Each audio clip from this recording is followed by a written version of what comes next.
nesse instante?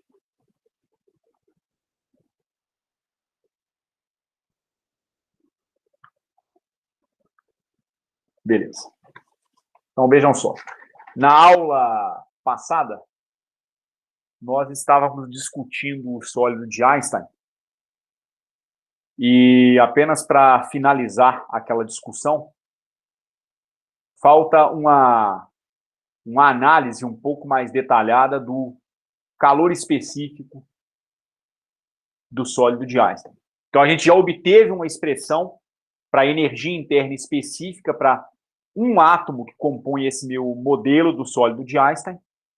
E a gente viu que a energia interna, como uma função da temperatura, ela tem um termo constante, que é meio da constante de Planck barrada vezes a frequência angular de oscilação, mais H barra ômega sobre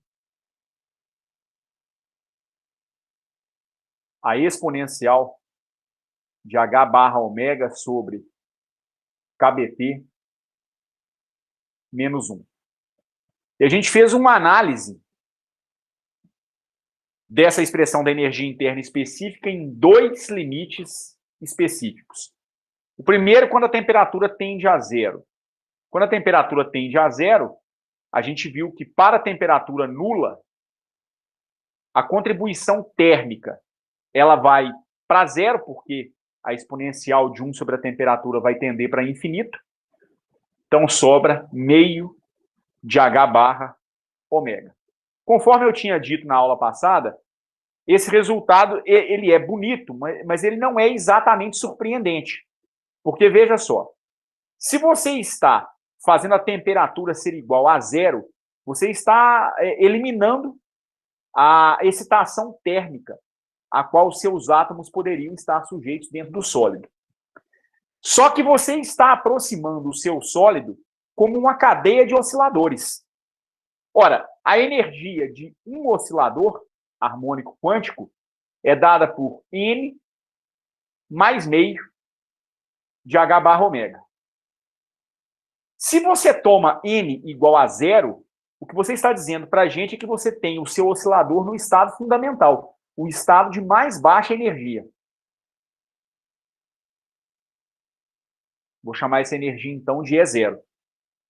Ora, é exatamente esse conteúdo de energia que sobra quando você congelou os graus de liberdade térmicos. Você não consegue anular por completo a energia dos seus átomos. Sobra uma energia que é análoga àquela de um oscilador harmônico quântico. Faz bastante sentido. Por quê? Porque você está dizendo que você está aproximando os átomos da sua cadeia como um conjunto de osciladores harmônicos. Logo, a menor energia possível de cada átomo tem que corresponder à menor energia possível de um oscilador harmônico quântico, meio de H barra ômega. Um outro limite interessante é quando você tem a temperatura tendendo para infinito.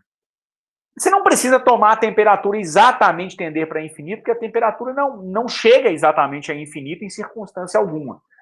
Mas mesmo que você tome uma temperatura como uma temperatura ambiente, algo da ordem de 300 Kelvin, 400 Kelvin, algo assim, né? 300 Kelvin daria 27 graus Celsius, o que é bastante razoável. Você tem a constante de Planck com algo da ordem de 10, uma ordem de grandeza da ordem de 10 a menos 34. Mesmo que a constante de Boltzmann também seja pequena, acho que ela é da ordem de 10 a menos 23, né? O fator 10 a menos 34 ele vai ser, sem dúvida, o fator dominante. Então, essa exponencial aqui, ela vai ser uma exponencial onde o argumento vai ser muito pequeno. Então, nesse cenário, eu poderia tomar a constante de Planck, ou melhor, a exponencial de H barra ômega sobre KBT, e eu poderia... Só um instantinho que alguém está pedindo para entrar. Deve ser a Tabata.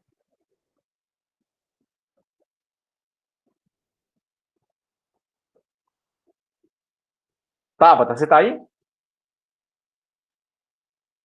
Está. Demorou a aparecer a imagem. Eu poderia tomar essa exponencial de H barra ômega sobre KBT e expandir essa exponencial em série de Taylor, uma vez que esse argumento aqui vai ser muito pequeno.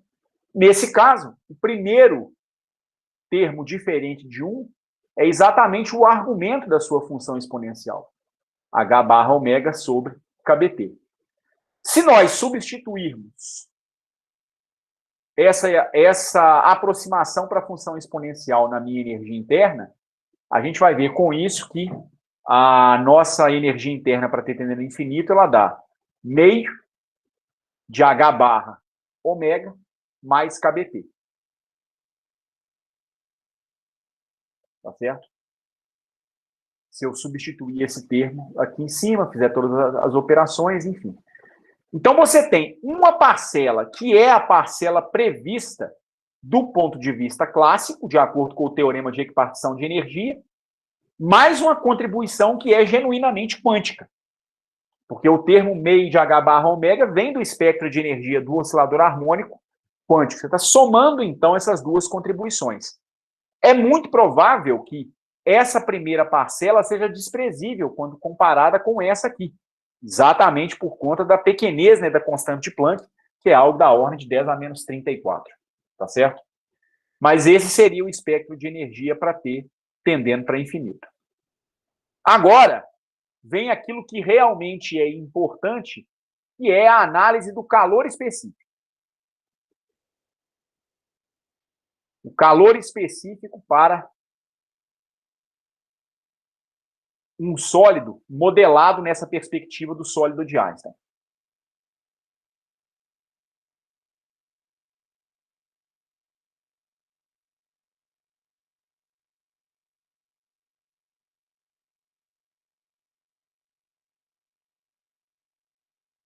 Lá no Callen, se vocês derem uma olhada lá no capítulo, provavelmente no capítulo 3 do Callen, eu acho que é lá onde aparece a definição de calor específico pela primeira vez. Mas o calor específico, ele é definido como sendo 1 sobre o número de partículas vezes a derivada da energia interna em relação à temperatura. Isso calor específico molar, né? Se eu tratar o número de partículas como um número de mols, né? Da substância que eu estou fazendo a análise. Acontece que a razão entre a energia interna e o número de partículas é, na verdade, a energia interna específica. Então, o calor específico é a derivada da energia interna específica em relação à temperatura. Eu tenho a expressão da energia interna específica. Nós obtivemos isso agora há pouco. Isso vai ser a derivada em relação à temperatura de H barra ômega dividido por 2, mais H barra ômega sobre a exponencial de H barra ômega sobre KBT menos 1 unidade. Deixa eu posicionar melhor meu computador aqui, que a escrita está ficando um pouco estranha. É a posição da mesa e do braço.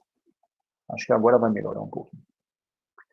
Então, o calor específico vai ser igual a quê? Bem, o H barra ômega sobre 2 é uma constante independente da temperatura. Então, não devo me preocupar com ela. Tá certo? A derivada vai dar 0. Na segunda parcela, eu tenho que levar em conta que H barra ômega é uma constante. Sai, portanto, para fora da derivada. Vai sobrar, então, a derivada em relação à temperatura da exponencial de H barra ômega sobre KBT menos 1 unidade elevado a menos 1, uma vez que isso aqui estava no denominador. Ora, é uma função dependente da temperatura, então eu tenho que tomar o devido cuidado e aplicar a regra da cadeia, certo? Isso aqui vai dar H barra ômega.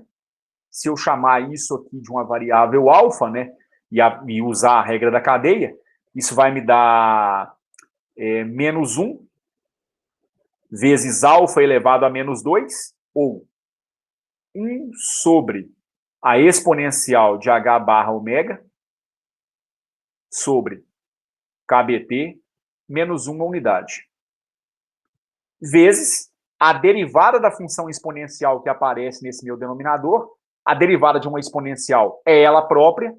Então, isso vai multiplicar a exponencial de H barra ômega sobre KBT, e aí eu ainda tenho que derivar o próprio argumento da exponencial. Tem que fazer a derivada de H barra ômega sobre KBT em relação à própria temperatura. O H barra, o ômega e o KB são constantes. Então, apenas os repito.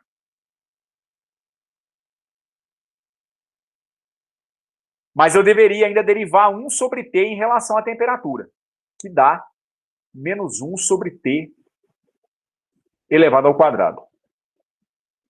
Então, o calor específico, como uma função da temperatura, passa a ser escrito como sendo H barra ômega vezes H barra ômega, dá H barra ômega elevado ao quadrado, vezes KB vezes T ao quadrado. Isso aqui multiplica KB vezes o quadrado da temperatura, vezes a exponencial de H barra ômega sobre KBT, dividido por a exponencial de H barra ômega sobre KBT menos uma unidade. Isso aqui eu tenho que tomar cuidado, né? Tá faltando um camaradinho aqui, porque a derivada de alfa elevado a menos 1 em relação a alfa, né, ao usar a regra da cadeia, daria menos 1 alfa menos 2. Então, falta um expoente 2 aqui, né? Então, aqui, além dessa correção, eu tenho que tomar essa exponencial e fazer essa exponencial elevada ao quadrado. Essa é a expressão que a gente tem para o calor específico em função da temperatura.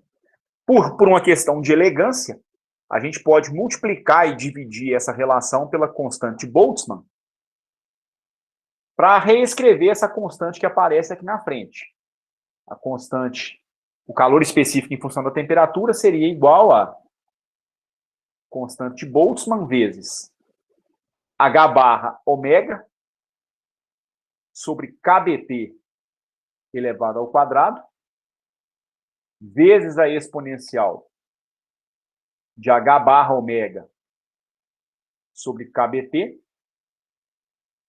dividido pela exponencial de H barra ômega sobre KBT menos uma unidade.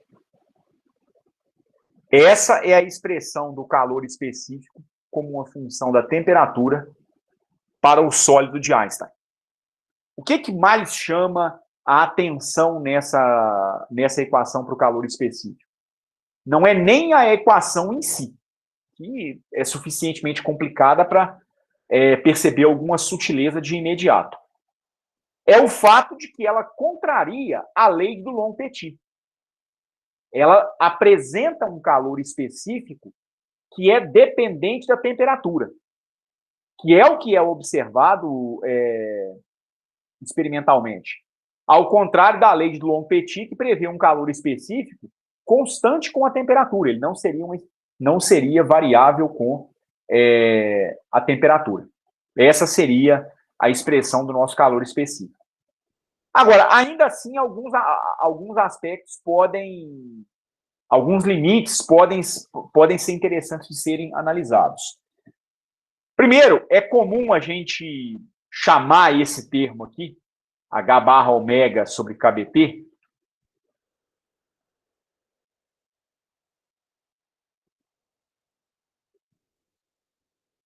na verdade, H barra ômega sobre KB, né? A bem da verdade. Isso aqui, essa razão de constantes, tem unidade de temperatura. Na verdade, se você fizer a análise dimensional dessa relação, isso aqui daria a unidade de H barra ômega sobre a unidade da constante Boltzmann. Ora, qual é a unidade de H barra ômega? é a unidade da constante de Planck, que é Joule vezes segundo, vezes a unidade de frequência angular. Frequência angular tem uma unidade que é o inverso de segundo. Isso no sistema internacional, né? Já a constante de Boltzmann, ela tem uma unidade que é o produto da energia pela temperatura. Na verdade, da Joule por Kelvin. Se eu fizer uma divisão de frações, a gente vai perceber que isso aqui tem a unidade de temperatura absoluta. Então, por isso, esse conjunto de constantes recebe o nome de uma temperatura especial. É uma temperatura que a gente chama de temperatura de Einstein. Isso aqui é também simbolizado por TE ou temperatura de Einstein. Qual é o valor disso? Vai depender do sólido. Vai depender do estado em que o sólido se encontra, porque depende fundamentalmente da frequência de oscilação. Então, isso não é exatamente uma constante. Isso é variável de acordo com o sólido e de acordo com o estado de excitação em que ele se encontra. Tá certo? De qualquer maneira, o calor específico em função da temperatura poderia ser reescrito. Porque aí a gente percebe que em todos os locais onde existe uma dependência com a temperatura nessa expressão, existe também uma dependência com a temperatura de Einstein. Então, aqui eu vou ter TE sobre T, elevado ao quadrado, temperatura de Einstein sobre a temperatura, vezes a exponencial de TE dividido pela temperatura, menos 1, sobre a exponencial de TE dividido pela temperatura, menos 1 elevado ao quadrado. Novamente, aqui está faltando 1 elevado ao quadrado nessa parcela. Certo? Ora, vamos imaginar o seguinte. Uma vez que nós estamos... em todas as parcelas, a gente tem uma razão entre a temperatura de Einstein e a temperatura em que o sólido se encontra. Vamos imaginar um cenário em que a temperatura em que o sólido se encontra é bem maior do que a temperatura de Einstein, que deve ser uma temperatura baixa, novamente porque esse parâmetro é proporcional à constante de Planck, né, que é da ordem de 10 a menos 34 joules segundo. Então é bem provável que a temperatura de Einstein seja um valor relativamente baixo, tá certo? Mesmo com uma frequência relativamente alta, ainda tem a razão com a constante de Planck, enfim, isso aqui não deve ser um valor muito grande, não. Então, vamos assumir que a temperatura em que o sólido se encontra é muito maior do que a minha temperatura de Einstein. Se isso for verdade, dá para eu expandir a exponencial, tanto no numerador quanto no denominador, numa série de Taylor. E se eu retiver apenas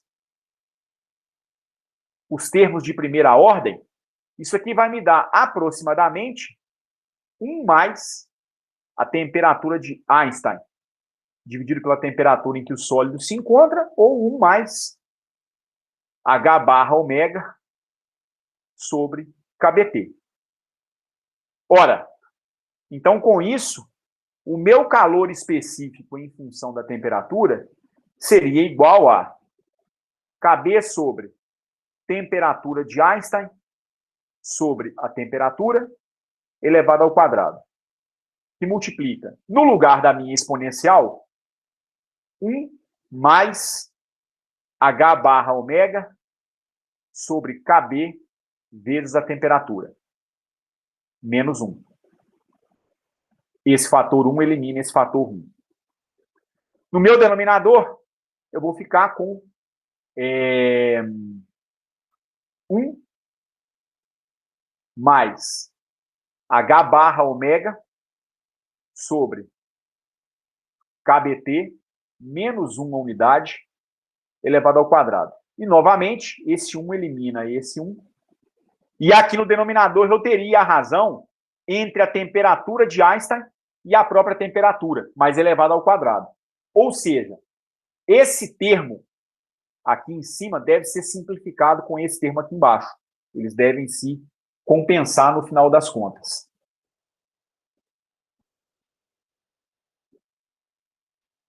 Então, o calor específico como uma função da temperatura seria KB vezes TE sobre T ao quadrado, vezes TE, temperatura de Einstein, dividido por T,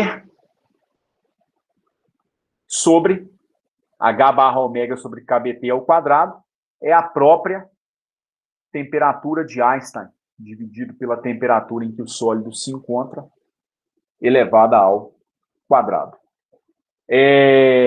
Veja só.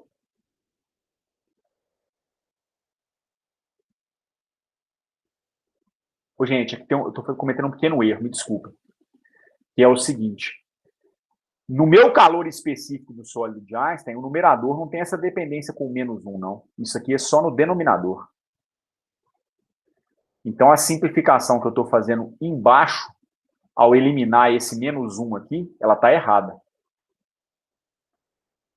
Porque eu tenho apenas a exponencial para aproximar. Ela não está subtraída de uma unidade.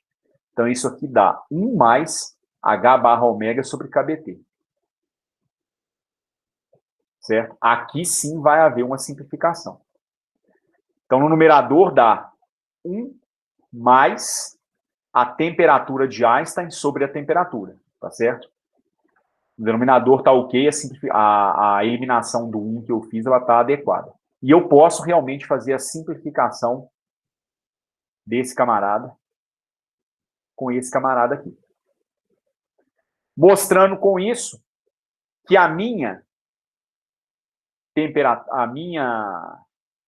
meu calor específico em função da temperatura, ele é dado aproximadamente por a constante de Boltzmann, que multiplica 1 mais a temperatura de Einstein sobre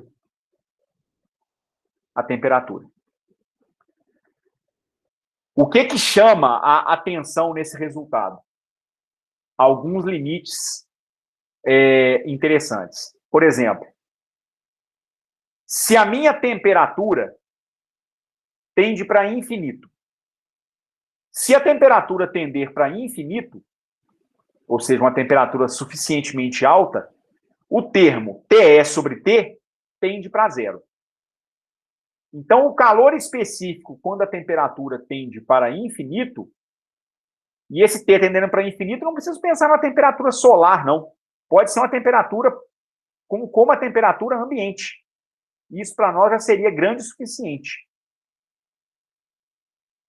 Em razão das constantes que aparecem no problema.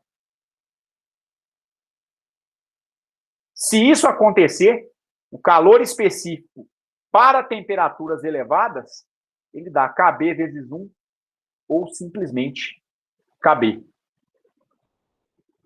O que nós estamos verificando com isso?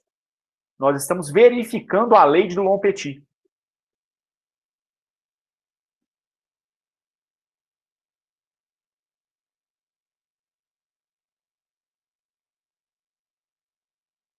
Observada em temperatura ambiente.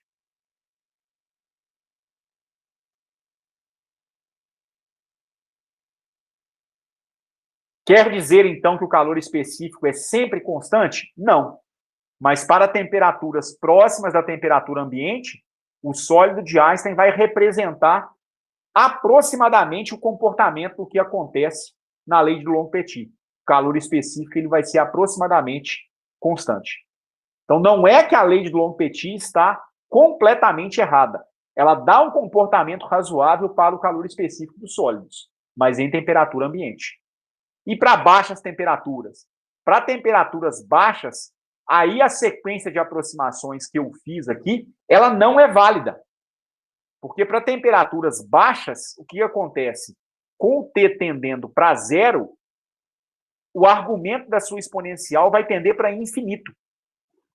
Então, Verdade que tem uma dependência aqui no denominador também, mas nesse cenário, o calor específico não vai tender exatamente para... Ele não vai tender para uma constante. Na verdade, ele vai tender para zero. E ele tende para zero, esse camarada aqui, né, com a temperatura tendendo para zero, ele vai para infinito. Só que esse aqui vai para infinito, infinito menos 1 é infinito, e é um infinito elevado ao quadrado. Então, o seu calor específico para t tendendo a zero, ele vai ter um comportamento parecido com o de uma exponencial decrescente. Então, se o T tende para zero, o calor específico, como uma função da temperatura, tinha dado o quê?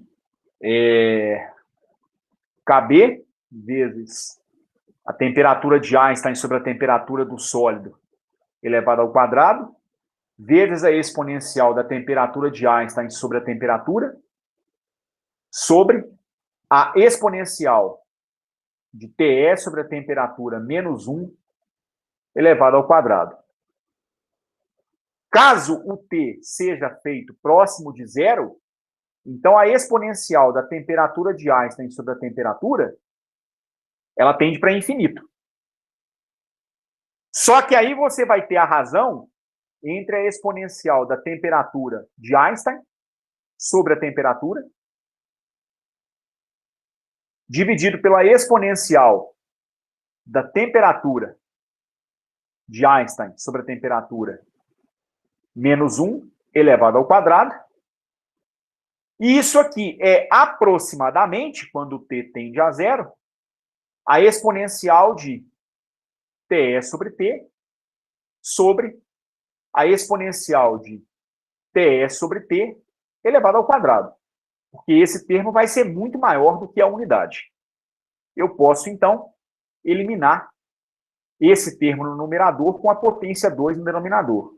Então, isso aqui vai dar 1 sobre a exponencial de TE sobre T, ou a exponencial de menos TE sobre T, que cai para zero mais rapidamente do que esse camarada aqui vai tender para infinito. TE sobre T vai tender para infinito, mas a exponencial vai decair para zero muito mais rapidamente. O termo dominante é o termo da exponencial.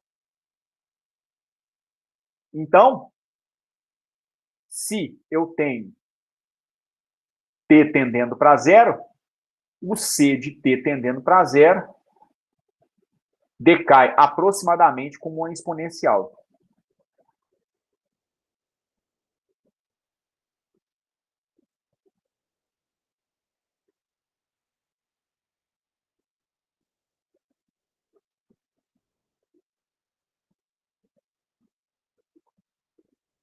Graficamente, se você juntar os dois regimes, você vai ter uma coisa desse tipo aqui.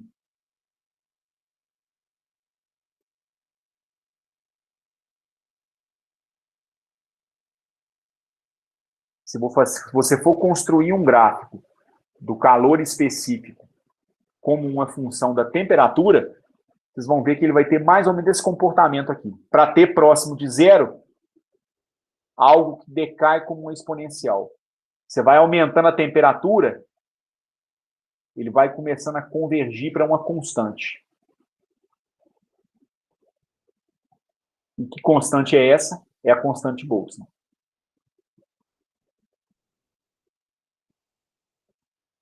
E experimentalmente, o que você observa?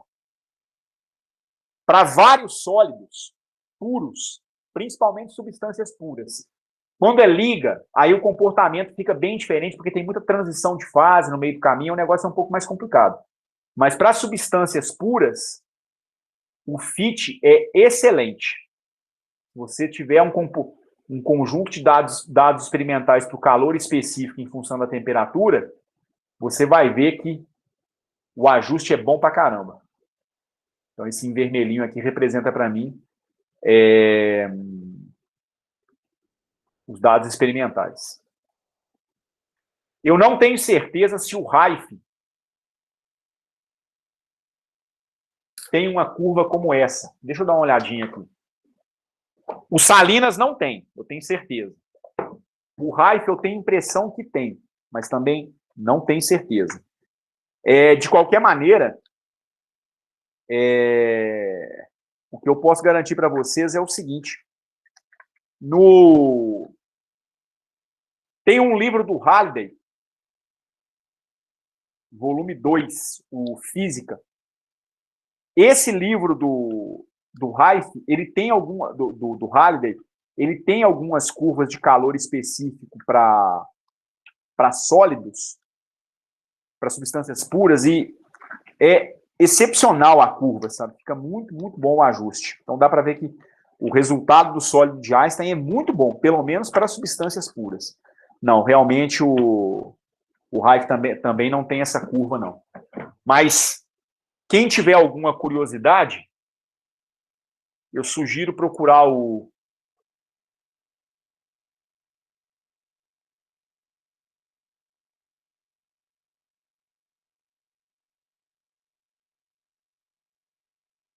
livro do Halliday e Resnick. Só que tem que ser o livro de nome Física, e não o Fundamentos de Física. O Fundamentos de Física eu acho que não tem, não. No seu volume 2, na 5ª edição. É um Halliday que costuma ser mais... Eu acho ele mais elaborado do que o Fundamentos de Física. É um Halliday que tem a capa toda branca, nos 4 volumes da série, do 1 ao 4. Na parte sobre calorimetria, se não me engano, ele apresenta... Na verdade, não é nem calorimetria, não. É quando ele vai discutir teoria cinética dos gases e ele vai fazer discussões sobre calor específico. Ele avança um pouquinho além dos gases, ele discute o calor específico dos sólidos, mas ele discute apenas de maneira qualitativa. Ele não faz a coisa de forma quantitativa, até porque exigiria recurso de mecânica estatística. Mas lá dá para ver que o comportamento do calor específico com a temperatura se assemelha demais a esse aqui que eu estou colocando, e o fit dos dados experimentais que ele coloca para alguns sólidos, acho que ele coloca para prata, ouro, alguns metais de maneira geral. O fit é muito, muito bom. Realmente funciona bem demais. Ok? Antes que eu avance... Eu ia até fazer a pergunta agora, que eu já reparei que você parou essa parte. Então, eu não sei se eu estou pensando besteira, mas a gente sempre relaciona o sólido de Einstein com uma cadeia de átomos com um monte de molinhas. Certo? Na verdade é o seguinte, na verdade não é que você imagina que cada átomo está vibrando como um oscilador harmônico, entendeu? Mas você não está fazendo suposições a respeito das ligações químicas entre os átomos. Sim, eu quis dizer isso mesmo. Tá. Daí, esse gráfico aí me dá a impressão que como se cada ligação estivesse oscilando de maneira que não fosse semelhante. Por isso que dá um gráfico de KB por T tão diferente? Não. Ou não tem nada a ver por conta da temperatura? Não tem nada a ver não, Tabata. Até porque tem um aspecto, tem uma suposição que é feita no sólido de Einstein, que é a seguinte. Olha só. Quando você obtém a expressão geral do calor específico ou da energia interna, você pode ver que aqui aparece uma frequência angular. Mas qual frequência é essa? Ela não é a frequência de nenhum átomo em particular, não. Porque nas hipóteses do sólido de Einstein, do modelo do sólido de Einstein, você supõe que todos os átomos vão oscilar com a mesma frequência. O que é uma aproximação, sem dúvida. É difícil você imaginar que todos os átomos numa cadeia de um sólido vão oscilar exatamente com a mesma frequência. Mas é muito provável que ao menos a ordem de grandeza seja a mesma para todos os átomos. Dificilmente eu consigo imaginar uma cadeia com 10 a 23 átomos, um mol de átomos, vamos dizer assim, em que 10 a 20 oscilam com uma frequência de 1 GHz e 10 a terceira vão oscilar com uma frequência de 1 kHz ou 1 MHz. Mesmo que o valor não seja exatamente igual, é muito provável que todos os átomos oscilem com frequências que são pelo menos da mesma ordem de grandeza. Então, todo mundo oscilando com frequências da ordem de kHz, megahertz. A ordem de grandeza é essencialmente a mesma.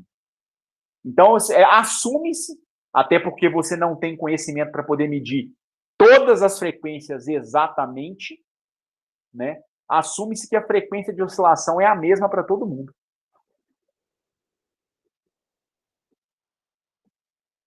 Entendido. O que eu estava pensando aqui em como seria diminuir essa temperatura, que a gente vê que o Czinho fica bem menor e você não tem o valor exato. Quando você diz valor exato, você quer dizer valor constante? Valor constante, isso. Tá. Se seria por esse motivo. Não, na verdade é o seguinte, né, Tabata? A verdade é que, primeiro, a gente tem que entender o que é calor específico. Calor específico é a energia que você gasta para variar em uma unidade de temperatura, para cima ou para baixo, a temperatura de uma unidade de matéria da sua substância. Eu falo uma unidade de matéria porque você pode medir o calor específico em caloria por grama, grau Celsius, pode ser caloria ou joule por quilograma, pode ser joule por mol, joule por molécula, entendeu? Mas é sempre a quantidade de energia para variar a temperatura da sua substância em 1 grau.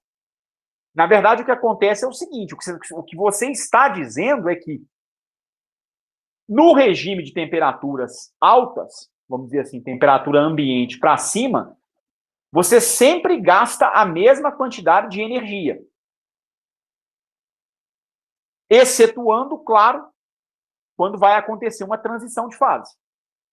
Então, digamos que você vai aumentando a temperatura da sua substância até o momento em que ela vai atingir uma temperatura de fusão. Tá certo? Por exemplo, chumbo. Digamos que a gente vai fundir um bloco de chumbo ou um bloco de estanho. O calor específico vai permanecendo exatamente o mesmo até atingir a temperatura de fusão da substância. Aí chegou um momento em que você vai ter uma transição de fase, aí sai fora, tá certo? A quantidade de calor sensível, que depende do calor específico, entra em cena a quantidade de calor latente. Porque durante a transição de fase não acontece mudança de temperatura, em essência. Mas o que acontece é que, à medida que você vai resfriando o material, o comportamento do calor específico deixa de ser constante. É uma coisa que não é dependente da frequência em si, mas sim da temperatura.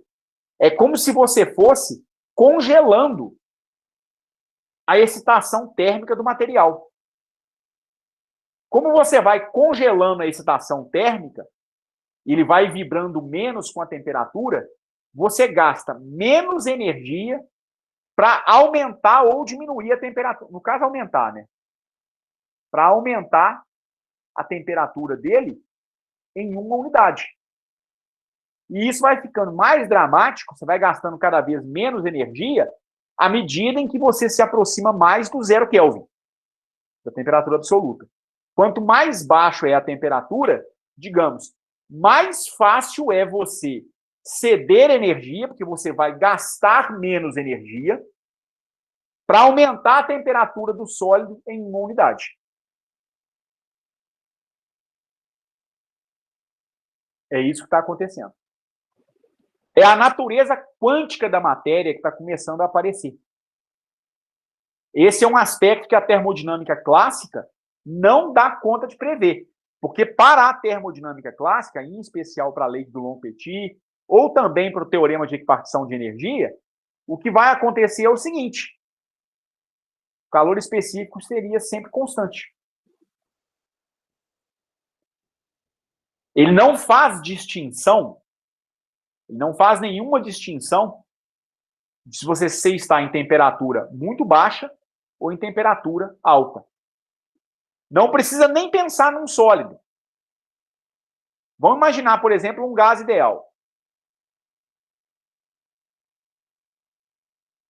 Como é que é a energia interna de um gás ideal?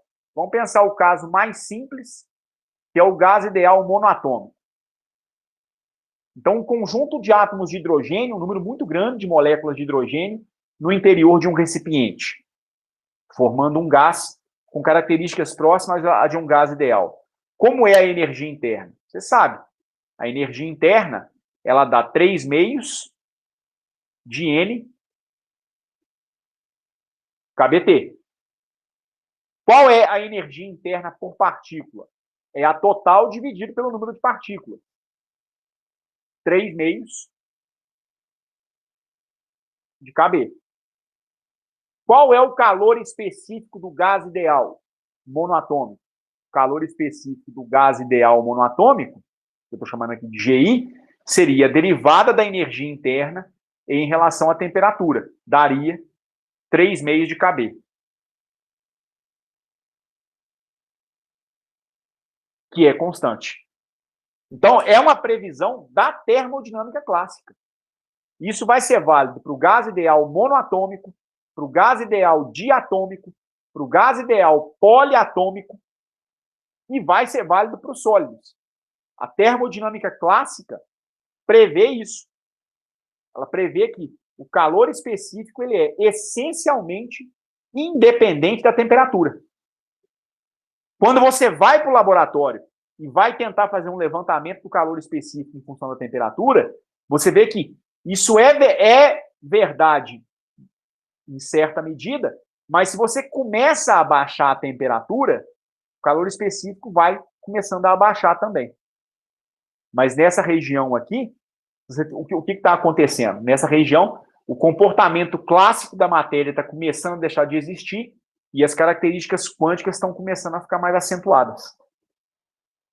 Então, na verdade, você tem uma diminuição do calor específico por conta da natureza quântica da matéria. É isso que está acontecendo.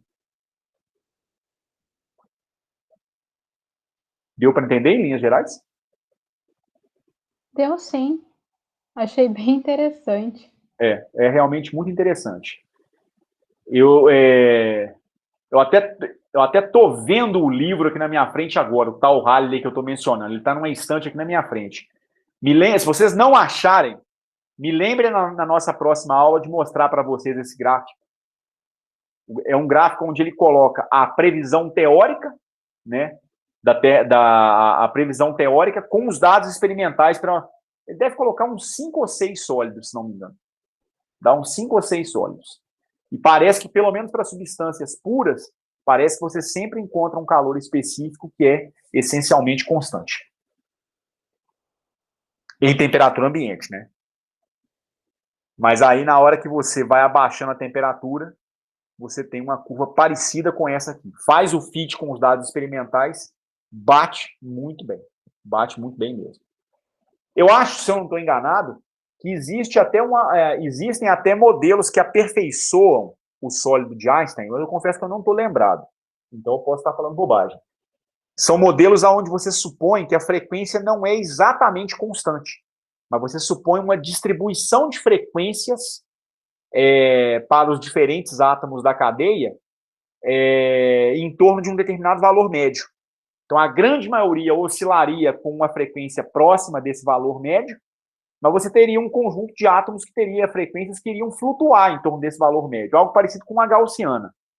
E aí você consegue obter um ajuste até um pouquinho melhor do que esse do sólido de Einstein. Mas, a meu ver, já é impressionante o que o modelo oferece, até porque é um modelo relativamente simples, né? Não é um modelo muito sofisticado. E ainda assim o ajuste com os dados experimentais é muito bom.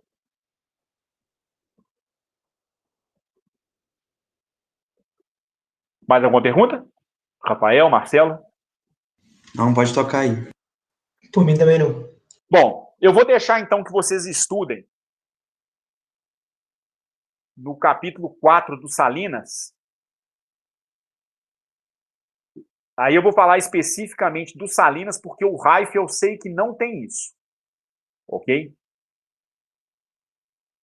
Tem um sisteminha bem interessante lá, que é o chamado sistema de 2 níveis. É a última sessão do capítulo 4 do Salinas. Ele vai fazer toda a termodinâmica, toda a física e estatística do sistema de 2 níveis, que basicamente é o quê? É um sistema onde você tem apenas a possibilidade de 2 níveis de energia.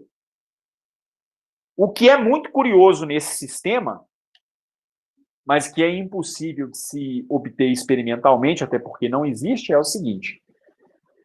É um sistema que prevê a possibilidade de você ter temperaturas negativas. Então, temperaturas abaixo do 0 Kelvin.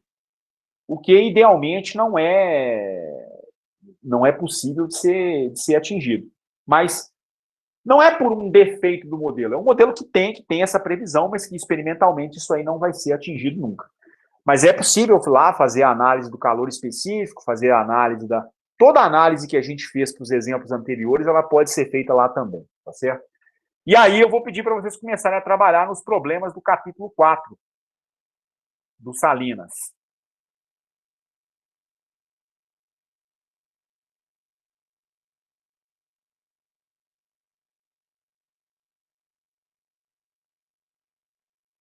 Deixa eu ver aqui se eu tenho quais são esses problemas. Me parece que não são todos, mas eu diria que quase todos. Os problemas são 1,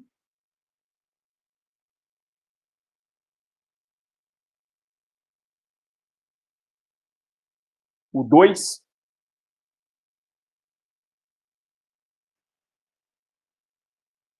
o 3,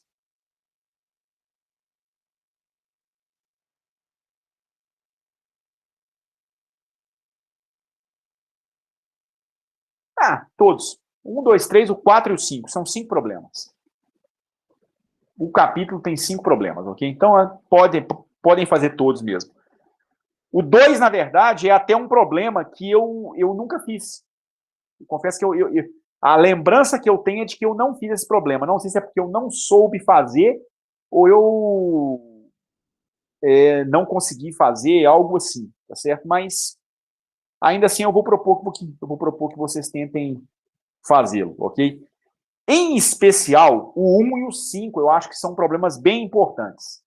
Em especial, o primeiro e o 5. São problemas que oferecem uma boa revisão do conteúdo que a gente viu até agora, tá certo? Então, podem começar a trabalhar neles, por favor. Ô, Marcelo e Tabata, eu vou aproveitar a ocasião em que eu mencionei esses problemas, deixa eu falar para vocês. Por curiosidade, por coincidência, melhor dizendo, o Rafael, antes de vocês chegarem, ele tinha me perguntado se seria possível fazer uma coisa que, por coincidência, eu já tinha pensado nela também, que é a seguinte. Veja só, eu não estou interessado em colocar a faca no pescoço de vocês de forma nenhuma, até porque vocês já foram meus alunos aí, eu sei que vocês são suficientemente compromissados com o curso e também com a formação de vocês. Eu sei que vocês são bons alunos e gostam de estudar física, acima de tudo. O Rafa tinha me proposto uma coisa que eu também tinha pensado, que é a seguinte. A rigor, o período remoto ele vai terminar na semana que vem. E, digamos, em tese, as aulas também terminariam na semana que vem. A gente tem a proposta de seguir com as aulas por pelo menos mais alguns dias. Eu estava falando com o Rafa que eu imagino que pelo menos mais 2 semanas eu queira dar aula ainda. Não que eu não queira dar aula até o retorno das aulas. É mais por uma questão de eu organizar meu tempo para eu poder preparar disciplinas do próximo período remoto. Mas pelo menos mais 2 semanas eu gostaria de continuar com o curso. Então eu propus, o Rafael propôs, mas eu já tinha isso em mente também. Eu gostei da ideia dele, até porque era uma ideia minha também, de que vocês me entregassem ou a gente discutisse esses problemas depois, bem lá no final, lá na frente. Pode ser, digamos, lá no começo de maio, na semana do retorno às aulas, algo assim. Porque aí vocês podem encerrar as outras coisas que vocês estão fazendo com um pouco mais de calma e podem trabalhar na mecânica e estatística com mais tranquilidade. Eu não sei se fica bom para vocês, mas para mim não tem problema nenhum. Ô, Edson, então, eu já até tinha chegado a conversar sobre isso com o Rafa também, e para mim também não é nenhum problema, não. Eu acho que é uma boa ideia, inclusive. E eu concordo com essa ideia. Fica bom para você? Fica assim. Tabata? Para mim também fica bom. Daí seria logo em seguida do final do período. A gente pegaria 2 semanas por volta disso. Na verdade, é o seguinte, não precisa ser 2 semanas, não. Se vocês quiserem algo como 3 semanas, se quiserem combinar... Porque pode ser que eu dê aula para vocês por 3 semanas. Pode ser que eu dê aula até o próximo período remoto começar de novo, entendeu? Vai depender de como eu vou me organizar e se a minha esposa não vai arrumar um monte de coisas para eu fazer também, que isso pode me atrapalhar, né? Mas fora isso, eu teria disposição para seguir com as aulas pelo máximo de tempo possível. O que eu não vou fazer é entrar no próximo período remoto. Nem tanto por mim, mas porque aí talvez eu acabe que possa bagunçar o horário de vocês, enfim. Tem que ver. De repente até a gente pode continuar, mas aí é uma coisa que é mais complicada porque depende dos horários de aula que vocês vão montar. Né? Olha, Edson, por mim, pode entrar para o próximo período, pegar o tempo que você quiser, porque eu só tô com uma matéria período que vem. Tá. O que você vai Então, fazer? para mim é mais só Quântica 2, que a gente estava até comentando com o Juan. Tá. O resto eu fecho esse período. Beleza. Eu tava dando risada aqui, Edson, porque você falou que às vezes sua mulher arruma uma coisa pra você fazer, né? Eu já prometi aqui pra minha namorada que eu vou fazer uma mesa pra ela, que eu vou fazer prateleira nas férias. É foda, bicho. Ô, bicho, você tá lascado, cara. Eu conheço muito bem aonde isso dá. Eu sei como é que é isso, cara. Ela arruma um monte de coisa. Não, claro que são coisas legais, né? Coisas pra gente fazer, pra gente se divertir, ou coisas pra arrumar na casa, enfim, né? Mas são coisas que acabam que tiram um pouco o foco da gente, né? A gente queria estar cuidando de coisas do trabalho, da física, né? E às vezes acaba que a gente fica... Não, e ela vai me cobrar daqui 6 meses de novo, né? Porque talvez eu não consiga fazer. Como é que é? Ela vai te cobrar? Daqui 6 meses, que eu não consigo fazer a tempo. Quando vê, você tá consertando o telhado, viu? Fique esperto. Ô Tabata, e aí agora, só vai faltar Quântica 2 para você se formar? Como é que vai ser? Isso, só vai faltar Quântica 2 para formar. Ah, muito bom, Tabata. Que joia. Que joia. Graças a Deus, que bom. E aí você já vai fazer seleção para mestrado em algum lugar? Como é que vai ser? Sim, eu pretendo pegar esse tempo agora para dar uma estudada na matéria. Já estou começando a estudar para a prova de mestrado. E tentar realmente um mestrado. Tá. Como é que você vai organizar seus estudos? Bom, minha ideia é separar o tempo que eu tenho até a prova, que eu queria fazer pelo menos a prova da UFSJ também, daí no final do ano, porque eu imagino que pelo tempo... E fazer essa organização de começar bem lá do básico, ver o que pede, porque na UFSJ, se eu não me engano, cobra as físicas básicas bem. O grosso é das físicas 1 a 4 no PPGF. Daí esse é meu começo, eu tô pensando nisso, já peguei algumas monitorias de físicas básicas para eu já começar a dar uma estudada, uma relembrada, e agora eu vou fazer os exercícios eu mesma, fazer um resumo para mim. Que livro que você pretende seguir? Eu acho que, a princípio, eu pretendo pegar os exercícios do Moisés. É isso que eu iria sugerir. E eu acho que vale para vocês dois também, meninos. Quando vocês forem começar a preparação de vocês para fazer exames de seleção para o mestrado, em especial se vocês forem tentar o EUF, o Exame Unificado da Física. Lógico que, né, estudar pelo Halliday, pelo Sierre-Zemansky, também são boas referências, inegavelmente. Mas para calibrar vocês para uma prova como o EUF, eu acho que um excelente ponto de partida são os 4 livros do Moisés Nussensweig. São excelentes. Porque o livro do Moisés, ele está num nível acima do livro do Halliday ou do Sierre-Zemansky. O volume 1, isso nem é tão transparente. Não é tão evidente a diferença, não. Mas, em especial, o 3 e o 4 é gritante a diferença, é absurda a diferença. Absurda, é muito grande a diferença. O salto de qualidade, ele é imenso. Eu acho que vale muito a pena começar a preparar essa revisão, pensando num exame como o EUF, nos livros do Moisés. E aí se guiar pelos livros, pelas provas do EUF, para vocês verem mais ou menos o que é cobrado, né? Daí fazer uma revisão de outras disciplinas também, aí pelos livros mais avançados do curso, que aí já são os canônicos mesmo. Mas se vocês saírem da graduação tendo feito uma boa revisão do Moisés, do 1 ao 4, vocês vão estar bem preparados. Se quiserem fazer o PPGF, preparar-se pelo Moisés, você se prepara com sobra. Absolutamente com sobra. Você tem tudo para sair muito bem. Então, acho que é realmente uma boa alternativa. Acho que é a melhor alternativa, diga-se de passagem. Então, e me parece que o EUF ele serve para nota para o doutorado também, né? Então, assim, a gente vai fazer aí várias vezes ainda com o passar do tempo. Na verdade é o seguinte, Rafael, o EUF também é pedido para o doutorado e a sua nota do EUF, ela vale por 2 anos.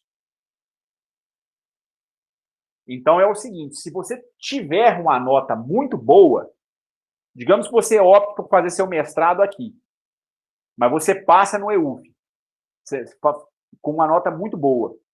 A sua nota vale por 2 anos. Você pode usar a sua nota posteriormente para entrar num programa de pós-graduação em nível de doutorado. Entendeu? Entendi. O que tá complicado no PPGF é a situação de bolsa. Que o PPGF, nesses cortes malucos que o governo andou fazendo, o PPGF, por ser um programa novo, ele foi prejudicado. Então, houve algumas bolsas que foram cortadas. Nós estamos até com uma bolsa agora, que deve acabar agora em maio, que é a do Isaac. A gente estava até imaginando que essa bolsa poderia ir para a Gabi, que está sem bolsa. E olha que a Gabriele foi a primeira colocada da última edição da seleção do PPGF. E ela ficou em primeiro lugar e não tem bolsa para ela ainda. A expectativa é que haja bolsa para ela, talvez, mais no final do segundo semestre. Né? E aí, gente, infelizmente, carreira de físico é isso mesmo. Vocês não devem se desanimar com isso, não. Devem se preparar. Não podem ter medo, não, sabe?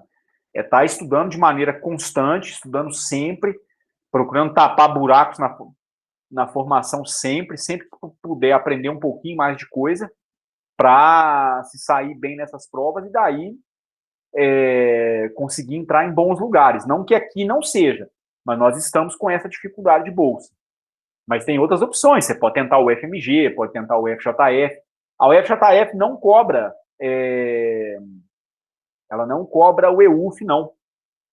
A seleção dela é muito simples. É uma seleção que basicamente depende de uma entrevista que eles fazem e do histórico escolar do aluno na sua instituição de origem. E a gente tem mandado muitos alunos lá para a UFJF. Mas semestre passado mesmo, né? A gente mandou 2 alunos nossos para o CBPF. O João Paulo e o João Batista. Estão lá no Rio, no CBPF, estão bem demais. Só não estão melhores porque eles não retornaram ainda presencialmente. Mas eles estão gostando muito do trabalho que estão fazendo com os orientadores deles, enfim, né? Estão aprendendo demais lá. Então, comecem mesmo a se preparar. Aproveitem essa ocasião dos períodos remotos, né? O próximo período remoto nem vai ser tanto, não. Porque o número de disciplinas que vocês vão poder cursar já é maior. Mas, na verdade, maior porque você vai poder fazer a grade inteira, se você quiser, né? Mas se for fazer um número menor de disciplinas, aproveite para se preparar para os exames, porque em breve vocês estão encarando isso aí. O Marcelo e Rafa, falta quanto tempo para vocês se formarem, mais ou menos, cara? Então, eu tava conversando com o Juan agora há pouco, e ele tinha me dito que parece que vai dar para poder fazer as disciplinas experimentais, pelo menos a experimental avançada, no próximo período. Parece que montaram uma forma de adaptar a disciplina para o ensino remoto. E aí, eu acredito que eu me formo no período que vem, então, porque eu tenho Quântica 2 experimental, e é isso. Então, acho que período que vem, se der tudo certo, eu me formo, e aí no fim do ano eu devo tentar aí os exames de seleção para os mestrados. Entendi. E você, Rafa? Eu ainda vai faltar período que vem mais um para tapar os buracos lá de trás. Entendi. E eu tava pensando aqui enquanto você tava falando sobre o PPGF. Eu não sei se o FQMAT tem o dobro de bolsa, porque envolve a instituição de física e química, né? Mas, por outro lado, também tem o dobro de alunos, ou seja, são disputa entre físicos e químicos, né? Então, acho que equivale a essa situação, né? Eu não sei se lá tá tendo bolsa, como é que tá. Parece que a situação está um pouco melhor. O problema, cara, é o seguinte. O problema do FQMAT é que a gente entra na concorrência, os nossos alunos entram na concorrência no FQMAT em condições de igualdade com os químicos, com os alunos da química. E isso, para a gente, é uma ferrada. Pelo seguinte, se eles levarem a sério, eles podem se sair bem na parte de física. Eles fazem da física 1 à física 3. É cobrado da física 1 à física 4 no programa. Então, na parte física, dá para eles se garantirem. Só que tem uma cobrança grande também de coisas de química. E a gente vê muito menos química no nosso curso. Eu acho que vocês têm química geral 1 e 2, não é isso? Ou é só química geral? Quase uma espécie de 1 e 2 mesmo. É algo assim, não é? Tem química dos elementos, Sim. não tem assim, não é? Uma química experimental. Tem uma química de materiais. Só que me parece que na prova do FQMAT, você tem 12 questões disponíveis e você tem que fazer 6 dessas 12. Sim. E aí, sempre vão ter 6 questões de física e 6 questões de química. Então, tecnicamente, você pode fazer as 6 questões da física e não precisar lidar com as da química. Você não tem que fazer do grupo de química, não? Porque antigamente tinha. Então, eu vou até confirmar isso para poder ter certeza, mas até essa conversa agora eu pensei que eu não tinha que fazer as da química. Não, confere. Prova. Antigamente, até algum tempo, você tinha que fazer fora do seu grupo também. Mas o problema maior não é exatamente esse, não.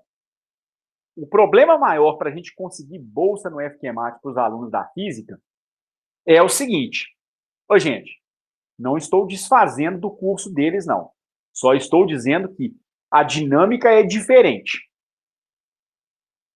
Onde é mais fácil você conseguir publicar um artigo, seja numa revista nacional, um resumo num congresso, onde que acaba sendo mais fácil? Na química ou na física?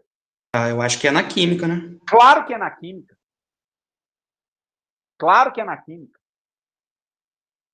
Via de regra, o currículo dos caras da química é melhor do que o nosso, da física.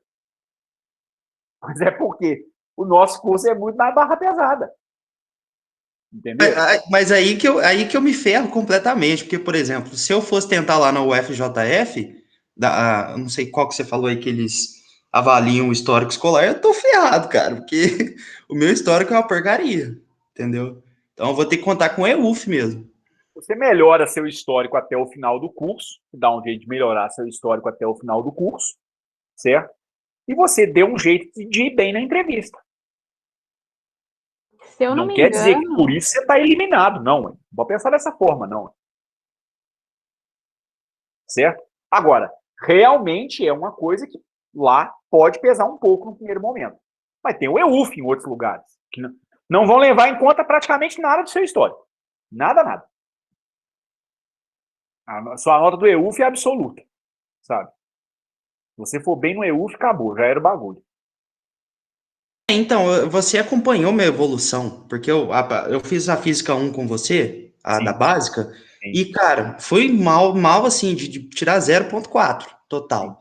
E aí, com o passar do tempo, eu fui me adaptando e melhorando os estudos e evoluindo. Então, tipo Sim. assim, o meu histórico escolar é uma não é uma reta linear. Ela começa lá embaixo e vira uma exponencial. É ótimo. No que Então, importa é... eu não sei se isso conta como uma vantagem, entendeu? Cara, eles vão... É comum eles prestarem mais atenção nas disciplinas do profissionalizante, sabe?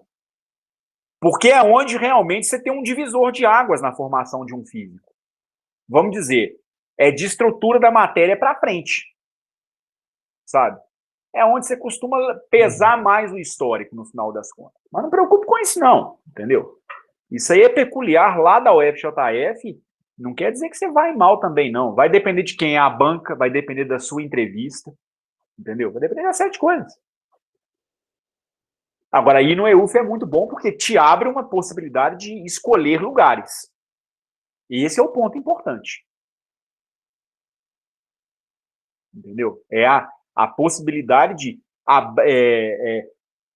abrir vários locais para os quais você pode ir. E, principalmente, ir com bolsa, que faz muita diferença.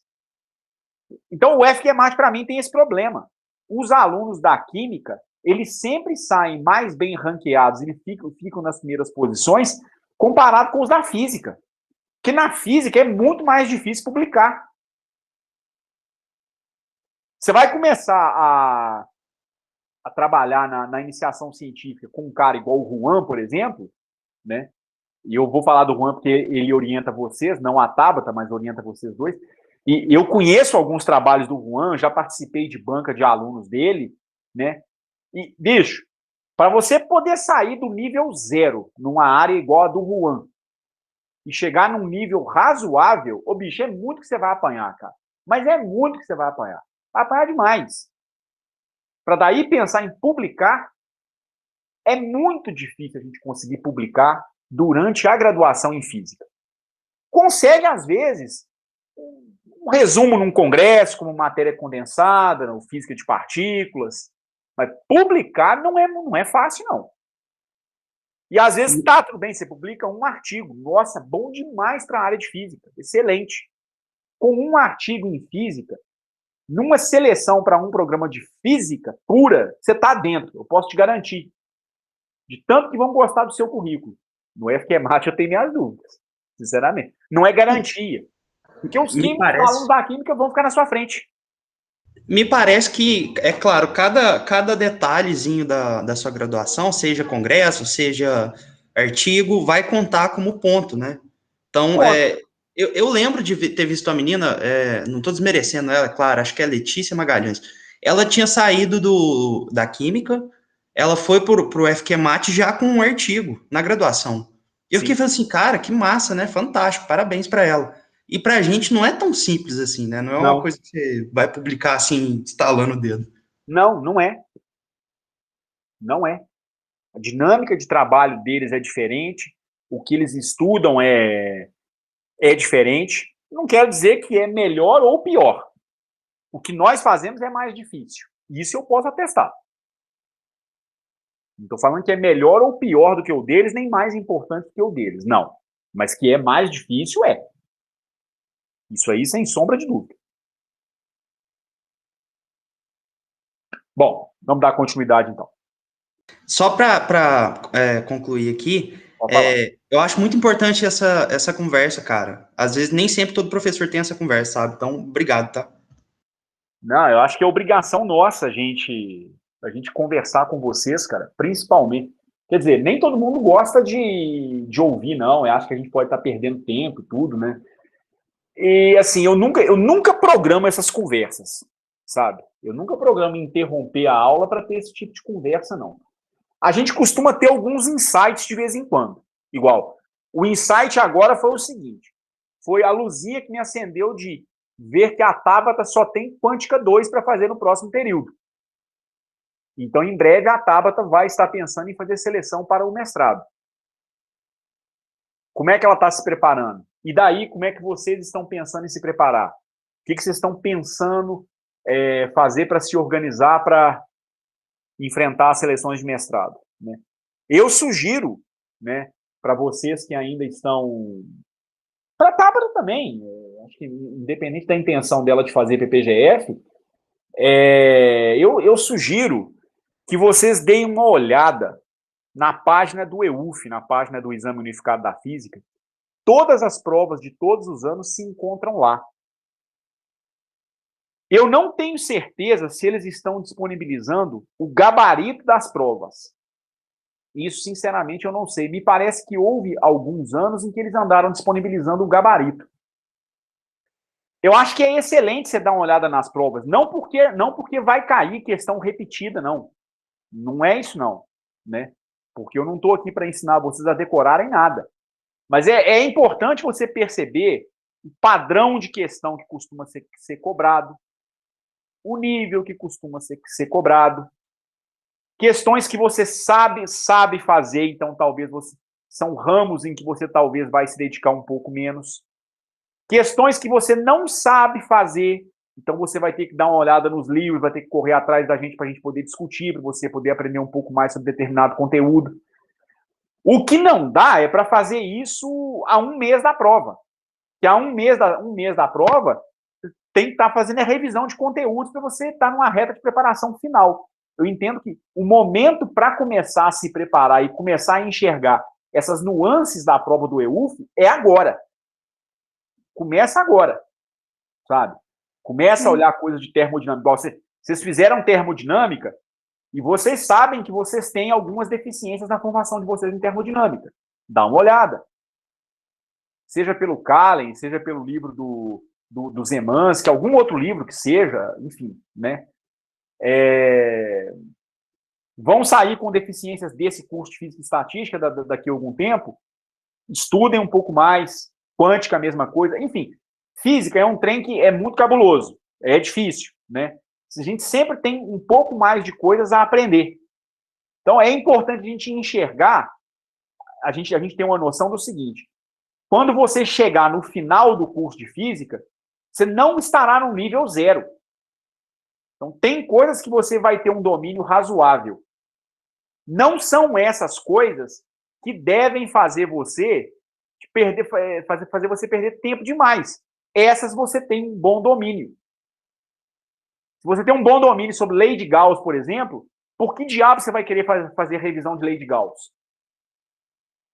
Mas se você tem dificuldade nas equações de Maxwell do eletromagnetismo, talvez valha a pena dar uma revisada nas equações de Maxwell. Pegar o Griffiths, dar uma olhada no que ele coloca sobre equações de Maxwell, ou mesmo o volume 4 de livros como o Moisés, que é um tratado sobre equações de Maxwell, é muito bom, ou o Halliday, o Sir Zemansky, enfim. É sair procurando esses pedaços do curso onde talvez você tenha alguma deficiência. Não somente pensando em termos da prova, mas pensando na sua preparação para entrar no mestrado. Na hora que você entrar no mestrado, qual seria seu nível ideal? O que você deveria saber? O que você não sabe e precisa aprender? Quântica, por exemplo. Quântica é um mistério, bicho. Porque quântica, por mais que você estude, sempre tem coisas que você não entende direito. Sempre tem. Porque a verdade é que mecânica quântica ainda é um ramo da física novo até hoje. Discute-se coisas sobre as bases da mecânica quântica até hoje. Desde se a função de onda tem ou não significado físico, até o princípio de incerteza. Tudo isso, né, acaba que vale a pena dar uma olhada, para ele colocar num nível um pouquinho mais acima para enfrentar não só a prova, como para enfrentar a pós-graduação em si, para enfrentar o mestrado em si. Tudo é ganho no final das contas. Parece que a Tabata mandou um link aí, que são as provas anteriores do EUF. Ah, é? Aí, obrigado, viu, Tabata, inclusive, que você comentou e tal, para dar uma olhada. Ah, sim, eu acabei dando uma olhada que tanto eu quanto o Thomas pretendemos fazer o EUF. Então a gente começou já a dar uma olhada, de estudar, ver as questões. E eles também têm, eu acho que um formulário falando das matérias, de qual livro eles pegam geralmente, pegam assim a informação geralmente. Às vezes vale a pena olhar. Entendi. Ô, Tabata, eu abri o link aqui, tem as várias versões da prova mesmo, desde 2010, se não me engano. Você, aliás, tem até de antes, caramba. Tem de muito tempo. Dá para fazer todas. Tem muita coisa para fazer. E deixa eu te perguntar.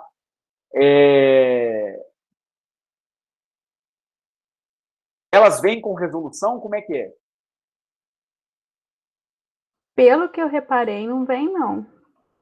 É só Pelo enunciado menos mesmo. só enunciado mesmo. Entendi. Eu não achei no site. Pode ser que tenha algum lugar do site obscuro que tá a solução, mas no óbvio ainda não. É. As primeiras, igual, por exemplo, lá de 2005. De 2005, no segundo semestre, é uma prova específica do Instituto de Física da USP. Então, como é que eu posso te dizer? Como é que eu posso dizer para vocês? É específico da USP, mas ainda assim, o nível das questões é tão bom, no final das contas, que... Como é que eu vou dizer? Dá para fazer uma excelente revisão de vários conteúdos. Aqui mesmo, eu estou olhando aqui a prova do segundo semestre de 2005, a questão 24 é uma questão de mecânica estatística no nível do que nós estamos vendo nesse curso. Você dá as equações de estado de um gás ideal e ele lhe dá a entropia em função da energia interna e do volume. A gente fez isso nessa disciplina. Aí ele pede que você faça o mesmo cálculo, porém considerando o ensemble canônico, ou seja, algo que a gente vai começar a ver na aula de hoje ou talvez na próxima aula. Aí a questão 25. O enunciado dela é o seguinte: os cosmologistas consideram o universo como uma cavidade eletromagnética em expansão isoentrópica, contendo radiação a uma temperatura de 2,7 kelvins. Aí vem o restante do enunciado. O item A e o item B compõem uma questão do capítulo 3 do Kahlen. Em geral, sempre que eu dou termodinâmica, ou eu faço essa questão ou eu cobro essa questão em prova. Então, assim, como é que eu vou dizer? Tem questões que são totalmente factíveis para vocês fazerem. Tem mecânica quântica, tem coisa aqui do tipo teoria de perturbação, tem poço de potencial. Isso já é uma prova bem antiga, né? Que é lá de 2005. Eu acho que a unificação do exame para várias universidades do país é mais recente. Mas a gente tem todas as provas. Todas. Até o primeiro semestre de 2020, que foi realizada em outubro do ano passado. Vale a pena demais, sim, vocês baixarem essas provas e trabalharem em cima delas. Sabe? Vale muito, muito a pena mesmo. Eu não sei como é que eles estão fazendo hoje com o formato das provas.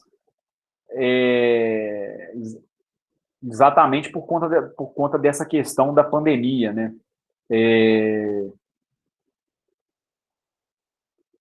Mas são provas em que, em condições normais, a prova ela é aberta. Sendo uma prova aberta, eles analisam a sua solução, não analisam exatamente a resposta, né? Então, às vezes, você pode fazer uma proposta de solução boa, não chegar exatamente na resposta correta. Não quer dizer que você vai se ferrar por conta disso. É válido pra caramba, né? É muito válido, cara. Muito válido. Eu acabei de achar o último edital deles.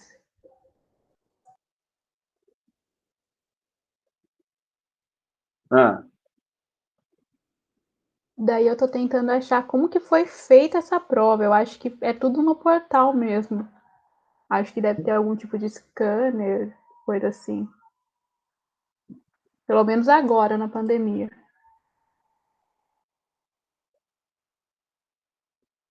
O edital está na página da SBF, não é, Otávio?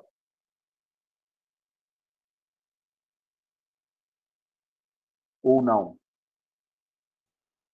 Ah, eu procurei no. Eu nem achei. Tá na. Eu achei na página do Unicamp um dos editais. Ah, tá. Não, tá sim. Não. É a mesma página que você mandou pra gente. É a mesma página. A dos exames, né? Porque o edital eu encontrei aqui na página da SBF. Beleza.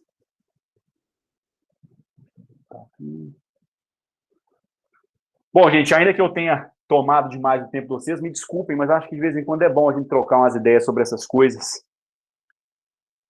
Principalmente nesse momento em que vocês estão meio sozinhos nas casas de vocês. A gente, não vou dizer todos, mas alguns professores ficam preocupados com vocês, com o que vocês estão pensando, né? Principalmente porque nesse momento, num momento tão difícil para a ciência do país como esse que a gente está atravessando, né? Com perspectivas que não são nada boas, né? Acho que é uma função nossa manter vocês motivados, tentar fazer o possível para que vocês não se desmotivem, não desistam, né? Porque é comum acontecer perante dificuldades como as que a gente está vivendo, mas isso é passageiro. Isso é passageiro. Tomara. Se não destruírem o país nos próximos meses, semestres, né, isso é passageiro. A situação da ciência no país nunca foi lá muito tranquila mesmo, não, sabe? Nunca foi muito tranquila. Houve algum período de bonança em alguns governos anteriores, né? Governos petistas, né? Essa é a verdade, né? Mas, de uma maneira geral, sempre houve dificuldade mesmo. Nunca houve dificuldades no nível como a que nós estamos enfrentando agora. Mas também nunca houve um governo tão imbecil. Então, não é de se duvidar que as dificuldades aumentassem. Né? Então, Rafa, você ia falar alguma coisa? Não, eu falei tomara, porque é desmotivador mesmo, cara. E agradecer você aí, cara, porque, nem eu te falei mais cedo aí, nem todo mundo fala isso com a gente e tal. E querendo ou não, a gente do bacharelado, a gente vai seguir essa carreira. Então vai ficar a vida inteira aí nisso. E é bom ter uma perspectiva, né, de um futuro melhor. Claro, o Rafael, que é o seguinte, é o que a gente espera, tá certo? Mas assim, a coisa é meio pendular mesmo, sabe? A coisa é meio cíclica mesmo. Ela, gente, em razão do horário, eu vou até encerrar, eu vou continuar conversando com vocês. Eu não vou começar o ensemble microcanônico na correria, não, tá certo? Só para falar que eu comecei, não. E a gente vai ter tempo também agora.